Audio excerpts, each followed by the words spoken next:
Okay, if this video actually gains any traction at all, I'm pretty sure that the Android users are gonna crucify me based on the video title alone. I'd probably put money on it. Now hold on, before you head over to the comment section to hate on me, hear me out first, then go nuts. Let me preface this video by saying I have been an Android user since the days of the HTC Dream. I've owned almost every single Android phone under the sun, up until the Pixel 2 XL. And that is when I sold my soul. Okay, calm down, it's just a figure of speech, so before you mindlessly run to the comments to call me an Apple fanboy, let me clear that up for you. Just like my Twitter bio states, I have no brand loyalty. If a device or an ecosystem works and makes my life easier, I'm gonna use that. I do not care about the brand behind it. And that just so happens to be Apple right now. I do use a Google Pixel as my secondary device to keep on top with the Android world, but it's not my primary. I moved completely over to Apple after getting fed up with the Android ecosystem and the disconnect between the devices within them. Samsung and Google were probably the closest to building an ecosystem at that time with the Galaxy and the Pixel lineups. But they were competitors, and this resulted in them actually doing more harm to the community than good, because even though you had an Android phone at the core, they didn't talk to each other seamlessly. Even things within their own ecosystem did not work seamlessly together. Not to mention there's also the overlap of different services and features that just made everything really messy. This is still the case when it comes to Android, and even though there are some things that finally work together regardless of what Android phone you own, for example Nearby, Android's AirDrop competitor, you still need to choose what ecosystem you want to buy into. And this is tough, because something that Google does really well may not integrate seamlessly with something that Samsung does well with as well. That didn't sound right.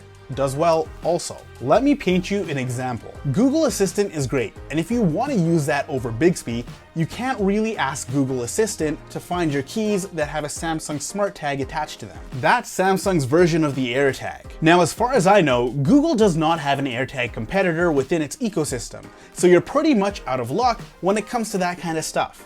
Now, with Apple, anything that comes out of Apple's HQ in Cupertino is guaranteed to work well with any other Apple device. And by investing into that ecosystem, you have a device for every aspect of your life, regardless if you're looking for a tablet, a laptop, earbuds, trackers, battery packs, voice assistants, car systems. The list is endless. There is no other ecosystem out there that has that much connectivity and convenience among devices. Now, what do I mean by that? Well, I'm gonna go through some cool things you can do within the Apple ecosystem. Apart from the obvious like iMessage and FaceTime, there are a lot of other great features included when using all Apple devices. Are you ready? Okay, number one, we have Sidecar. I can use my iPad as a second screen in conjunction with any Apple computer, MacBook or iMac. Not only that, but I can also use my living room or office TV as a secondary display using my Apple TV. Number two, I can view the battery life of my AirPods, my Apple Watch, and even my MagSafe battery pack right within the battery widget on my iPhone. Using Siri, I can turn on and off any TV in my house that is connected to an Apple TV device. I can even tell Siri to play a certain show or movie from my subscription services, or ask it to pause or play whatever I'm watching. Number four, while listening to music on my iPhone, I can head on over to my HomePod and simply tap to transfer my listening experience. Now this one's pretty cool. I can copy text or images on any Apple device like my iPhone, iPad, or MacBook and simply paste it on any other device that I'm using. I can use my Apple Watch as a remote for my phone camera, so I don't need my own personal photographer. Speaking of camera, I can also use my iPhone camera as an external webcam on my laptop so I can have high quality video and even use face tracking while moving around. My AirPods will automatically be detected right out of the case so that I can use them with my phone or even connect them to my Apple TV if needed.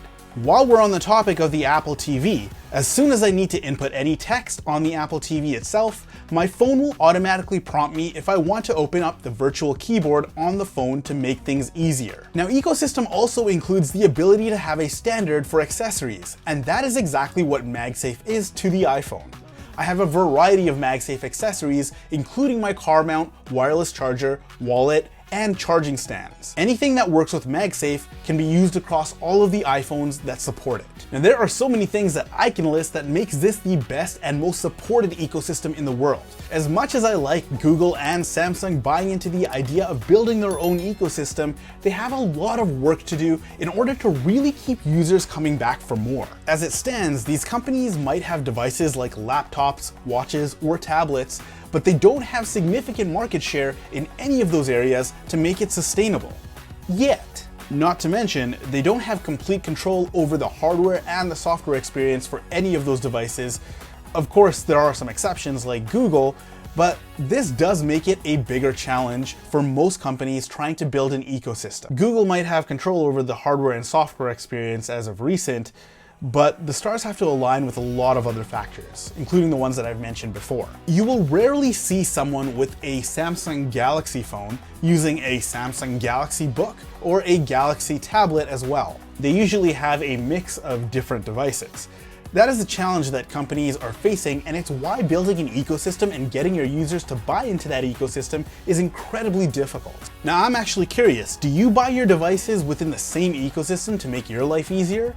Or do you not mind mixing things up a bit? I would love to know. Drop me a comment down below and let me know what you prefer and why. Hey, if you made it this far, that is awesome. I am proud of you. My name is JAI. Thank you for watching, and thank you for kicking it with me.